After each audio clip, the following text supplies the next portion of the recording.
So Lukas, you're here to talk about the Apollo retrospective. Tell me more about this. Yeah, Apollo program, as we know, is the greatest human exploration adventure ever done in the history of mankind.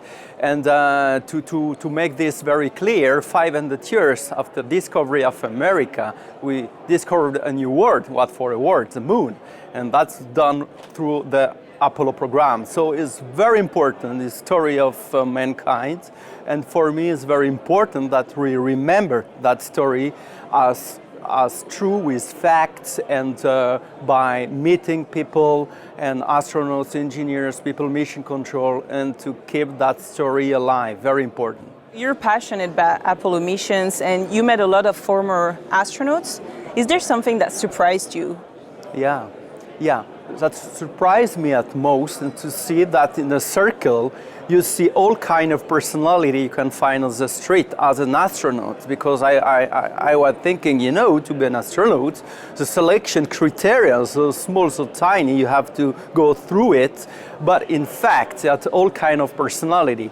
And the second thing I was very shocked is to know that all these people, for example, the 12 moonwalker, everybody, they had something bad happening during the childhood or during teenager time at school or physical or mentally, whatever. They had something to overcome and to get a kind of resilience. And that was the key of the success that these guys demonstrated later on. Now you see the latest technologies for space.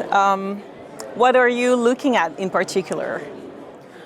Regarding the technology, it's very important to say that back to the 60s, when we went to the moon, what's concerned my company, Swissapollo, to see the Swiss implication, it was huge, enormous. A lot of people, engineers, physicists, but also experiments or maybe some inventions, also ancestor of CSCM, the Laboratoire Suisse Recherche Horlogère.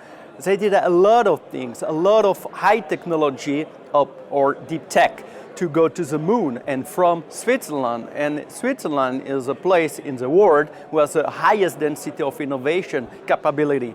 And this is very important to say that. And for the next step to Mars, it's going to be for sure a lot of Swiss innovation on it.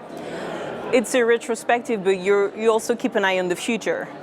So what are your hopes in this regard for space missions? My hope, space mission, first is to be aware. My hope is that the 8 billion people living on this planet are aware that they are all astronauts living on the most perfect spaceship named Earth. And when we are talking together right now, we are moving with 30 kilometers per second through the universe. So that's the first point. So we have to take care of our planet. And then we have to make extravehicular activity, so going to Mars, going to other places to find new worlds, because man must explore. That was a famous also quote of Dave Scott, Commander Apollo 15, but that's our destiny. You're also about to launch a new coaching activity for companies. Yeah. Tell me more about this. Yes, exactly, because I want to use my competence, my experience as an airline pilot, as an engineer, but also through what I learned by being a lot of time discussing with these old astronauts who went to the moon, most of them. And for me, it's very important to coach people, to tell people, hey, you know what? Don't tell anyone, tell you can do something. Everything is possible on life, and that's amazing.